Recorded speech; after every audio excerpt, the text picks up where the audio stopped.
actually, from my perspective, not always the treatment of something, it's the prevention of something. So what we should do is, by utilizing all the devices we have, is keeping us in a healthy state.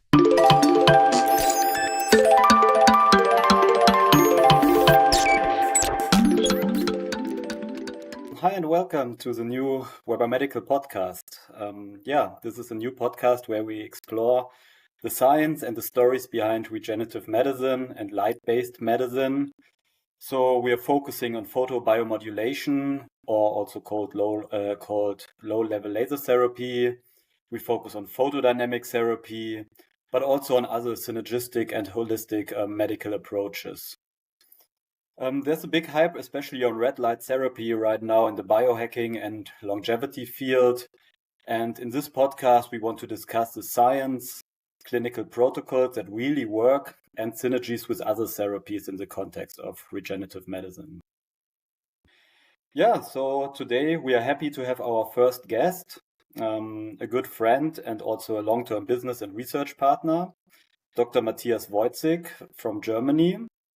He's the CEO of BSW Healthcare, also a very innovative German company working on highly bioavailable nutraceutical formulations like curcumin, green tea extract, boswellia, but there are many more.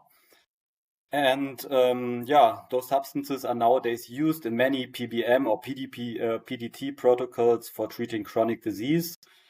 And Dr. Wojcik, he's the leading expert.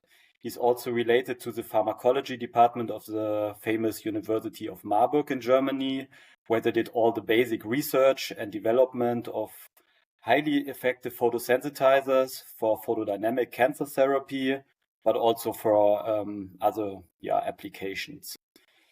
He's here today to explain a little bit the science behind photodynamic therapy, behind innovative nutraceutical formulations, and so welcome, Matthias. Thank you very much. Here today. Hi, Robert. And so let's get this conversation started. Maybe by you telling us a little bit about your scientific background, how your interest in those nutraceutical formulations started, the interest in photodynamic therapy with all your university background. So just tell us a little bit about your background. Hi again, good morning, and thank you for having me.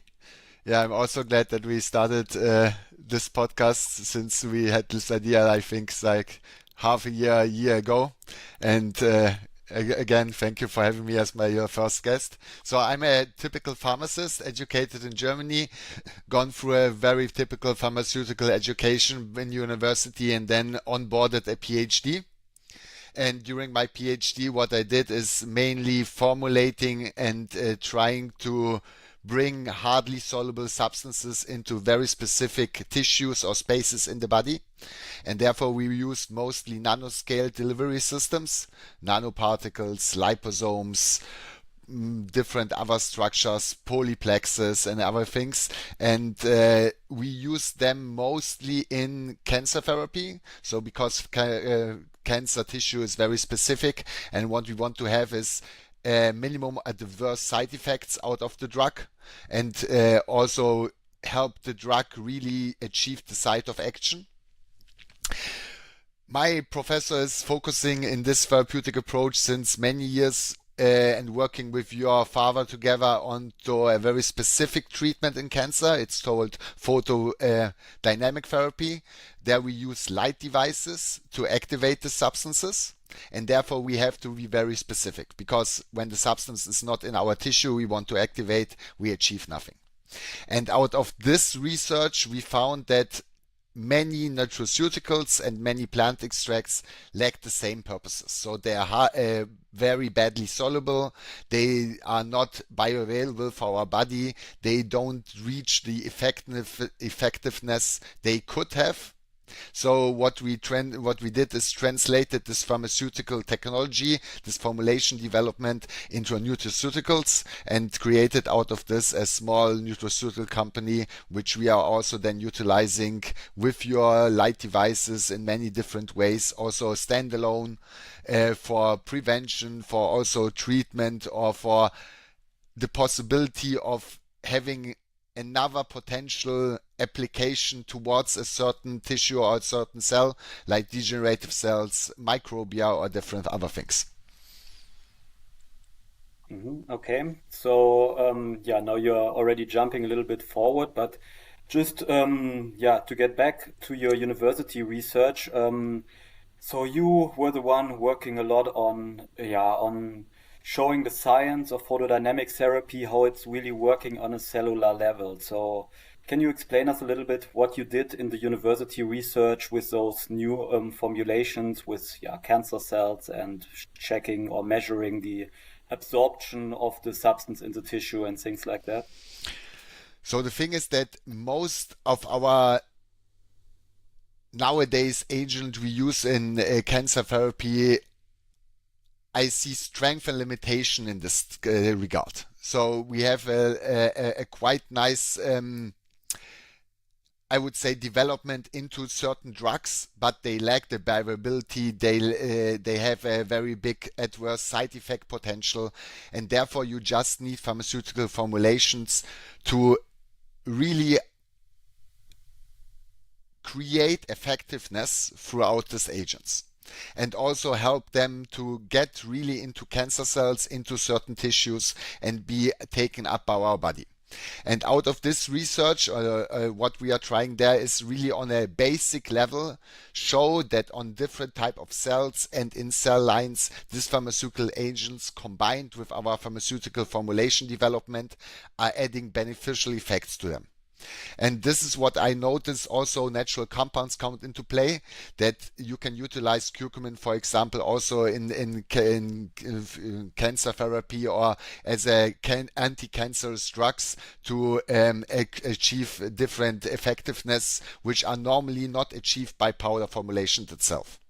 So therefore, we transferred this technology. So we are using what we see in university and try to transfer this onto different type of compounds. You are actually able to utilize it in clinics. And this is what we then can do by compounding pharmacies, for example, where they build up formulations we try to develop in university or did primary work. We publish everything in peer-reviewed journals. So we have also a very highly scientific background and like a viewpoint of it that this data is really reliable. So in summary, in your university work, you have shown or proven, that those substances can be absorbed very effectively by the target tissue, that they can, selectively destroy cancer cells, for example. So how do you see how does it translate into clinical practice? How do you rate, for example, the potential of photodynamic therapy in treating cancer, especially when you compare it to conventional therapies? I think the biggest advantage nowadays is that we have just much more possibilities in creating devices which are capable of utilizing in a certain way photodynamic treatment. So for example, in Germany, there is a approved cancer treatment for superficial cancer cells on the skin, where you then utilize very specific patches with a photosensitizer called 5-LAA. And what you do afterwards, you just irradiate it with red light and kill specifically cancer cells, because cancer cells are very selective towards this agent and towards building up a certain structure you can activate by light devices. And from a point of view is that we lack just the possibility to bring the light inside or into or to the cancer tissue inside the body.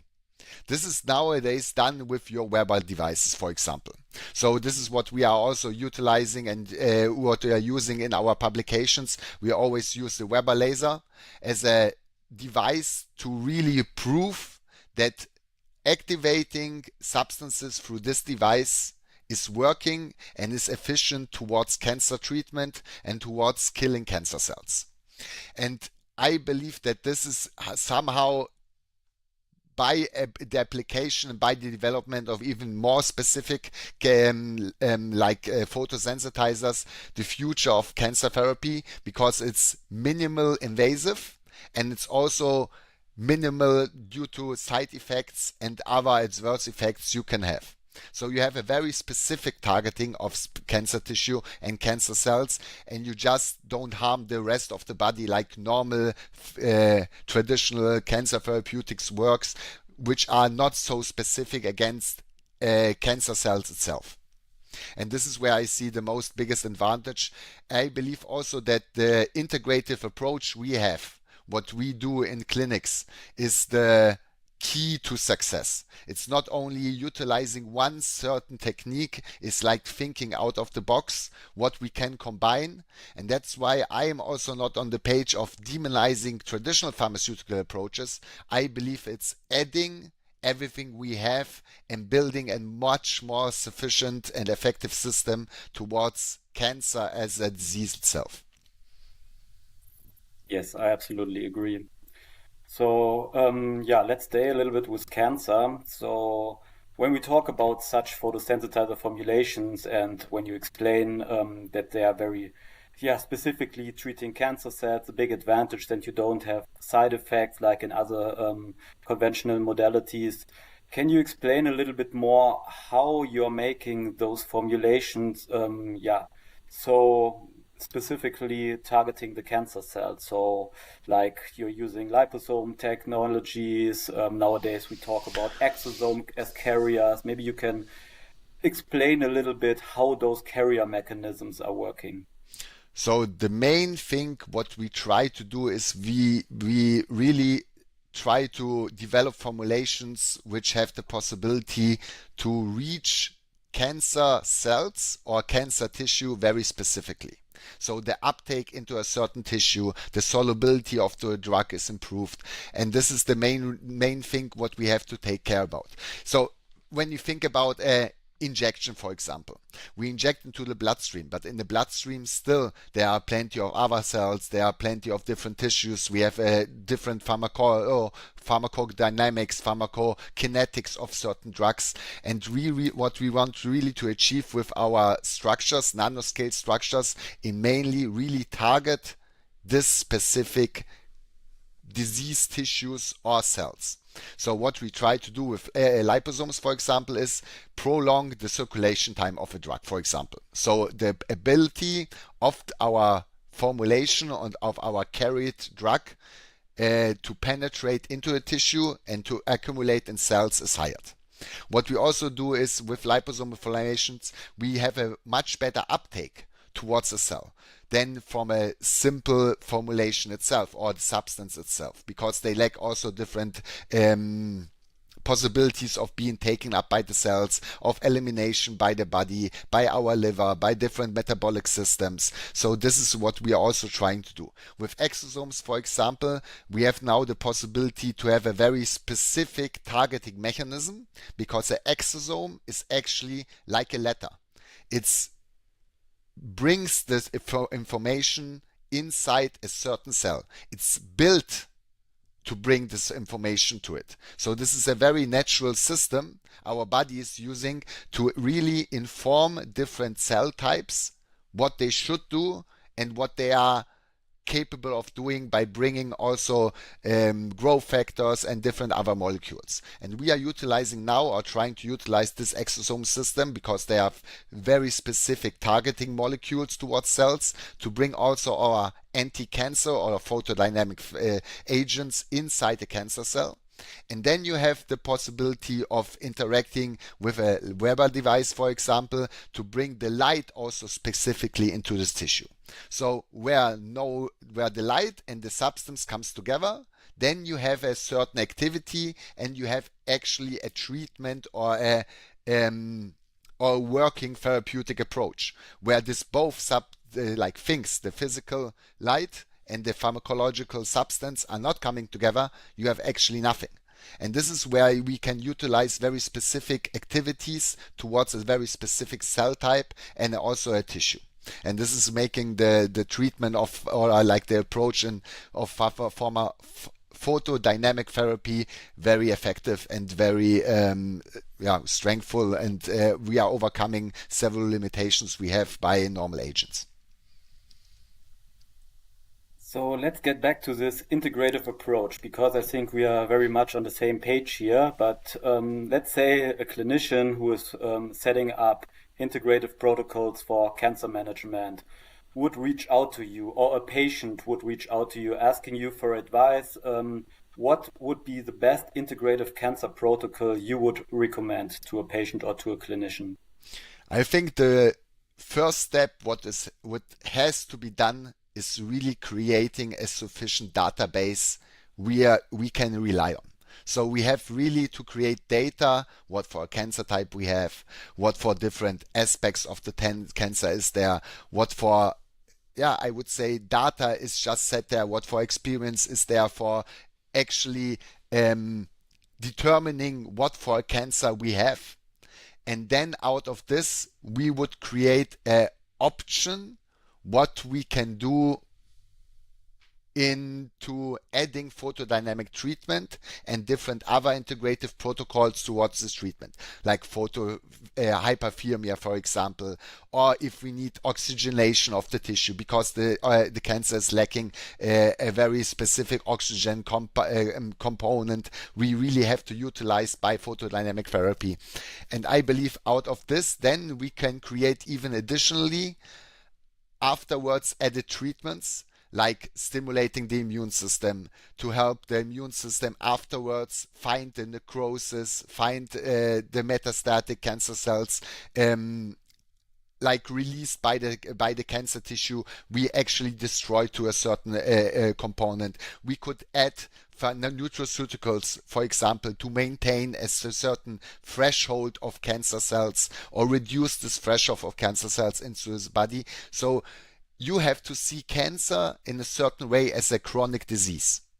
Once you develop this disease, you have to really take care of it each day from new. You have to maintain states where your body can handle it itself. And this is where I believe integrative treatment protocols with photobiomodulation, with stimulating, like I said, immune system, with adding oxygen therapies are really having their strength and then adding beneficial effects to it. And also maybe to mention, when we think about it, it's not only limited towards cancer treatment. It's also antimicrobial treatment, antiviral treatment, what we can do with photodynamic treatment therapy. Yeah. So what we can do also, we can bind substances directly to microbia, to parasites. This is what we also, maybe to mention, we did a study in Nigeria together, where we saw that riboflavin is specifically binding to the malaria parasite. And by only photodynamic treatment, we could reduce the parasite amount in the bloodstream faster than with HCCs and the standard therapy itself. So there are quite big potentials with the possibility of how we see formulations and how you build your devices to utilize real light. Yeah, that's a very good point. Actually, it was one of my next questions, the topic of antimicrobial photodynamic therapy, because, as you just said, photodynamic therapy can not only be used for destroying or targeting cancer cells, but also for viruses, bacteria, or parasites. And this has been shown in multiple studies over the last couple of years. And I think it's also, a very exciting area of research right now. Yeah, maybe something to add. During the Corona pandemic, there was a very big study done by a university in America where they infused riboflavin in blood transfusion bags and then irradiated it from outside with UV and blue light and could really specifically reduce the amount of viruses to zero actually. So these transfusion bags were safe to use and no blood component was destroyed through it. So you see that there is also a very specific targeting towards viruses. But actually what you really need is the utilization of a very specific formulation towards this type of structures, when I can call it, or microbias or viruses, actually like structures, like I said, and the utilization of light itself.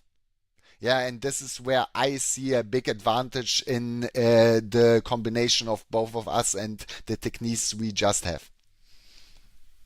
Yeah, right. So, yeah, it has been proven to be very effective in acute infections. But I think also a very big topic is chronic infection, like, like Lyme disease or other chronic persistent virus diseases. So here, I guess we don't have a direct photodynamic action, but it has also been proven on a clinical level that it's effective by different mechanisms. So what are your thoughts? Do you think it's also effective for treating chronic infection? Yeah, it's always depending on what for chronic infections is and what is the cause of the chronic infection. But actually, if it's a virus or a bacteria, I think we have a very big range of possibilities to interact with this specific like structures or cell types or disease types. And there is, I believe, still much more research to be done, because we now are in the beginning, I would say. In a certain way, I can see the devices and the possibilities we are creating as a pioneering thing still, even if they are like developed since or researched since plenty of years, but they are still in a very preliminary state. And we are just moving towards what could be even more efficient, what for photosynthesizing agent could be even created. Now what we see is by utilizing ICG, for example, which can be utilized with infrared light, is a very big advantage, because light is also determining, it's not only usage of light, but also the wavelength determining how deeply we can penetrate into tissues. Is it even possible for us to stick needles somewhere? And this is where I see much more development just to be done now, and also much more groups being jumped onto this type of research, and also possibilities of creating even more highly effective lasers with I would say, more specific energy output towards a certain tissue. And this is where we just combine our forces quite well. Yeah. So, yeah, now we talked a lot about photodynamic therapy, of how we can get rid of, like bad cells, like cancer cells or pathogens within the tissue. Let's move the topic a little bit towards the field of regenerative medicine, where we talk about photobiomodulation or low-level laser therapy. Maybe in a first step, because we are always throwing out those different terms, you can maybe explain or differentiate the terms of photodynamic therapy on the one hand, what we already talked about, and how it's different to the terms or mechanisms of photobiomodulation or just low-level laser therapy. So when we speak about photodynamic treatment, we actually think about destroying something. So what we want to do is activate a substance by a certain light wavelength, and then create singlet oxygen species or reactive oxygen species to destroy really cells, or to interact with cells so they undergo apoptosis, for example, their own cell death. When we talk about photobiomodulation, what we do is we interact with certain specific systems, mainly in the mitochondria, where we activate certain complexes to achieve beneficial effects onto and out of the pathways which are activated by the mitochondria. For example, with red and infrared light, we activate or upregulate ATP production or nitric oxide. With different other wavelengths, we activate different other complexes in the mitochondria. So we achieve other things. Like with green light, we activate the hemoglobin binding sites. So there is a much better efficiency of binding hemoglobin or binding oxygen to hemoglobin. And this is where, so you can determine, or you can just divide them into a degenerative effect or like a destroying effect, and the photobiomodulation more as a regenerative effect, I would say. And this is the biggest advantage, and this is what you also have to take in account is many people think that activation of something is always beneficial. It is when you think about it very specifically, because in photodynamic treatment, it's a degenerative effect, so it's not beneficial towards regenerating or towards health itself. It's a really targeting effect of destroying something, and photobiomodulation is an activable effect towards a very specific system. And this is what you have really to determine or like to separate a bit of. Yeah, thank you. I think that's very important to differentiate and understand those different terms. As you already said, photobiomodulation or low-level laser therapy is a very effective and also like a very promising tool right now in this field of longevity and biohacking. Everybody's talking about red light therapy, which is just basically narrowing the field just to red light. As we know, we can also use all the different wavelengths of light on a cellular level. We have good data showing stem cell activation or telomere activation and things like that for having anti-aging effects. So PBM is pretty effective in this field, but I think we are always looking for synergies. We are always looking for ways to enhance or improve our protocols. And I think good nutraceuticals play a very important role in this part. Maybe you can talk a little bit about the synergies of nutraceuticals and light therapies. So in the end, we utilize a different approach towards the same effect we'd like to have. So what will you have with light devices? You have a physical effect onto a certain cell with a specific wavelength. And by adding nutraceuticals, what we have is a pharmacological or pharmacokinetic approach towards the cell types from an agent which is actually creating the same thing. So we have a very adding or beneficial effect or synergy between both. So it's not the activation of the substance, it's actually, when we think about Q10, we interact with the mitochondria, we strengthen the mitochondria, and this is what we do by a pharmacological drug substance and also by the addition of a physical approach, the light device.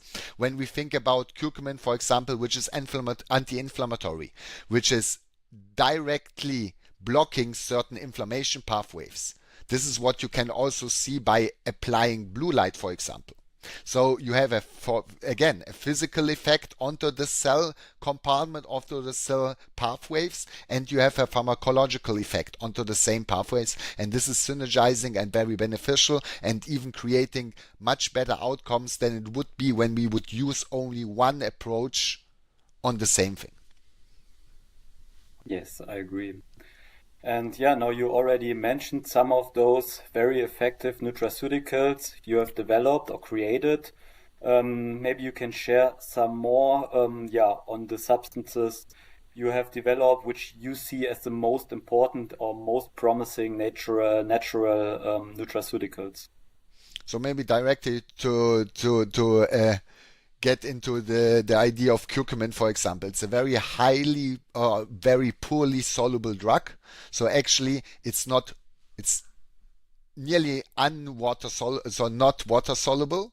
And by not being soluble, your body has very big problems to take it up.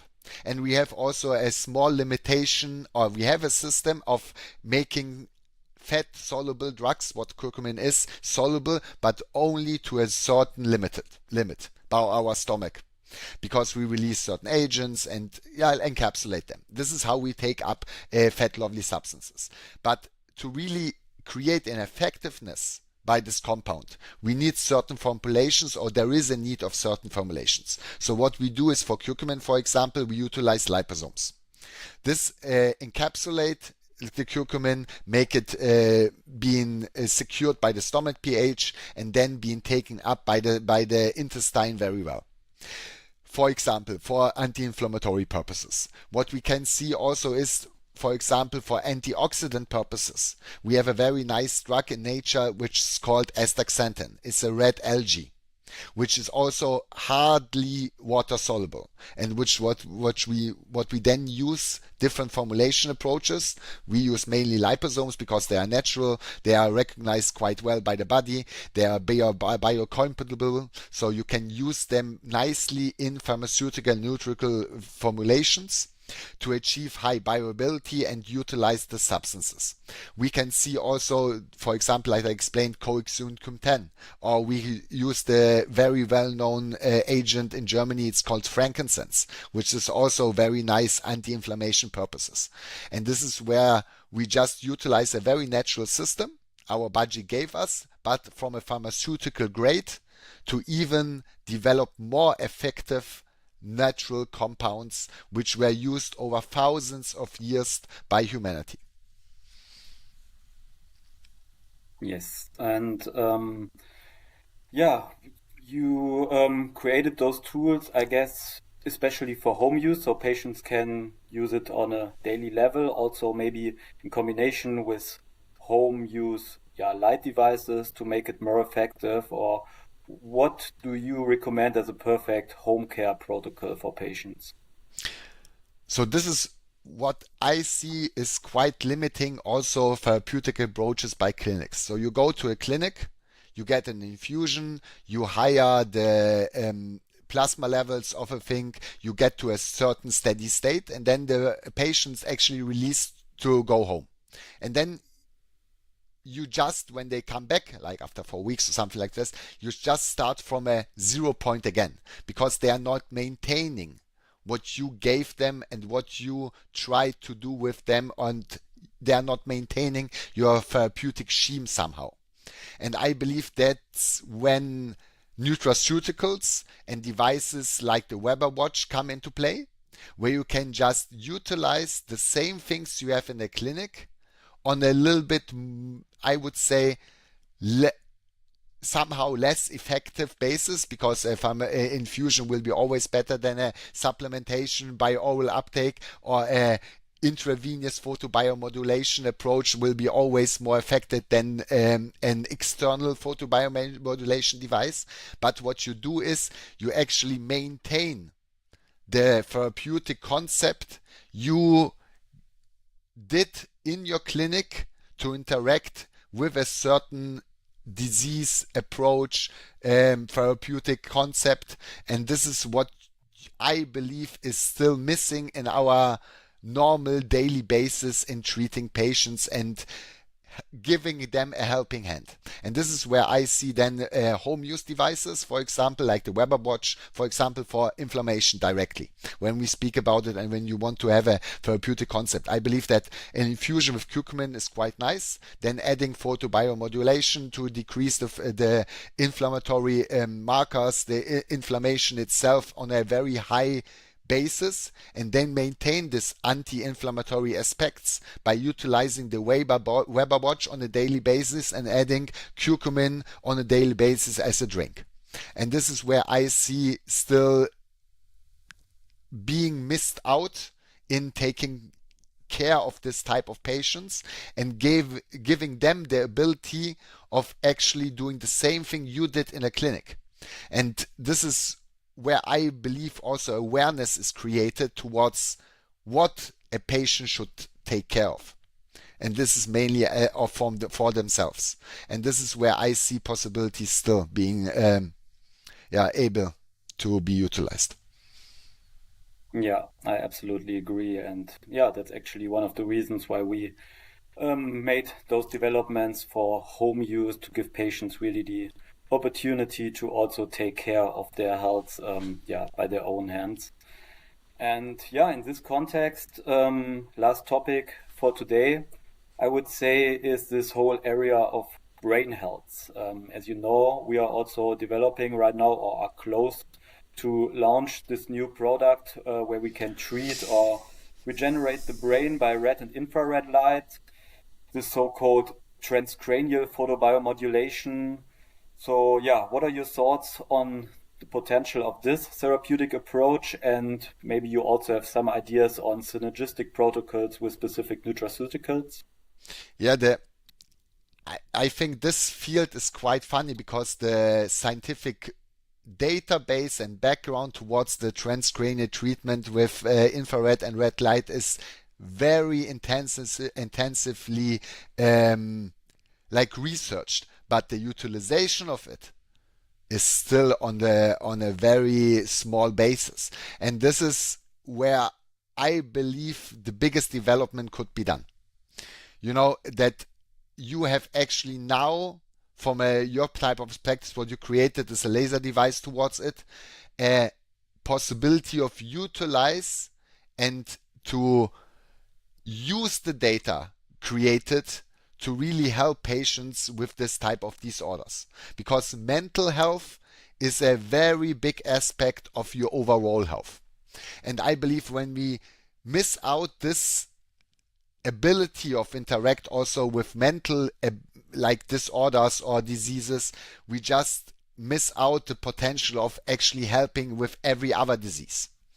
And by the ability of utilizing both, for example, also ECGC is a very nice substance which is capable of penetrating the blood-brain barrier, or even frankincense. We have again the ability of having a physical effect onto different type of brain cells, activate the mitochondria, activate microcirculation, and then help with the pharmacological side with ECGC or frankincense to actually create even more beneficial effects. So I like the idea what you did there with your new device, and I believe there is plenty work to be done for us even with this type of things and approaches, and there will be a very nice addition towards helping really patients with mental disorders. And this is also one of the I'll call this the genres or fields we have in diseases which are growing very rapidly in our normal society and community nowadays. And this is a very, very nice perspective for all the people suffering. Yes, I agree. I think focusing on maintaining or improving brain health is one of the key topics for the future when we talk about regenerative medicine. And this would be also actually my last question for you. So where would you see the future of regenerative medicine? What are the most important things for you for future development and for research? I think it's really the integration of different aspects of medical or preventive treatments. It's not missing out something, it's not demonizing a thing, it's really thinking out of the box and taking everything we have and not trying to destroy an idea which we actually are not capable of understand in the first place nowadays. And AI will give us even more abilities of really overcoming this type of things, I believe, and it will be even a more fast-paced approach towards it. But I believe that integration of different protocols, different devices, different technologies, and also perspectives towards what we should do is the key aspect. And also when we think about it, it's actually, from my perspective, not always the treatment of something, it's the prevention of something. So what we should do is, by utilizing all the devices we have, is keeping us in a healthy state. And I had the discussion once on one of your conferences, if we are healthy or if we are always ill.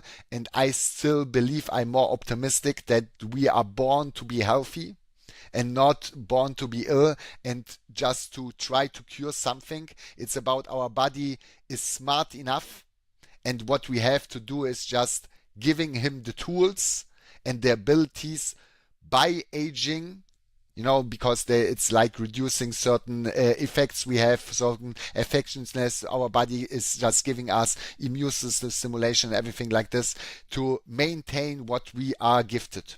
And this is health. Thank you. I think it was a very good summary. And again, what we are always coming back to is this idea of having very good integrative protocols. I think that's the key.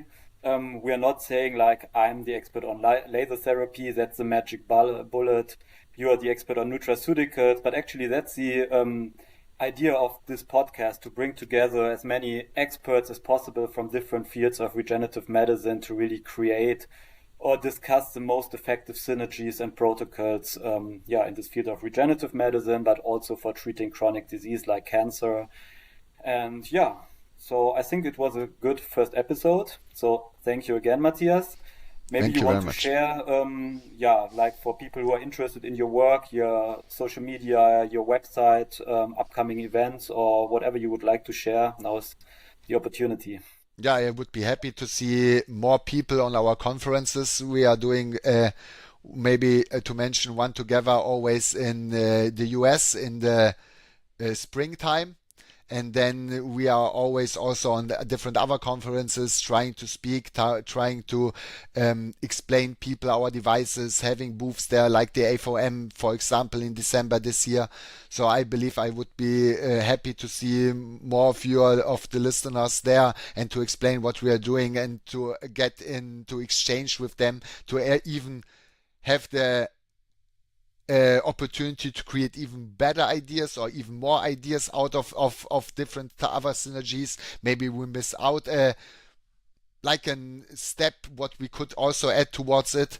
And if people want to see what we are doing, we have a small homepage which is called biosomo.com. You can find me also on Instagram at biosomo.com or at biosomo. And like I said, you can also find me on all the Weber conferences, and I'd be happy to see all you around there, and to discuss and opportunities with you and to talk about health. Yeah, thank you. Actually, we will be back to the US at the AAMP conference in October. And of course, we will also be at A4M in Las Vegas. And this is always a great opportunity to meet and connect and also see our products, discuss our protocols. And we are always happy to meet all of you who are interested in this field of regenerative medicine or photobiomodulation. And if you enjoyed this first podcast episode, please feel free to share it with someone who would benefit. I think it's great content for patients, but also for clinicians. And you can follow us in the future on YouTube, Spotify, check for other episodes. And of course, you're always invited to reach out to us for discussing protocols or for whatever questions you might have. So, thank you very much. Thank you once again.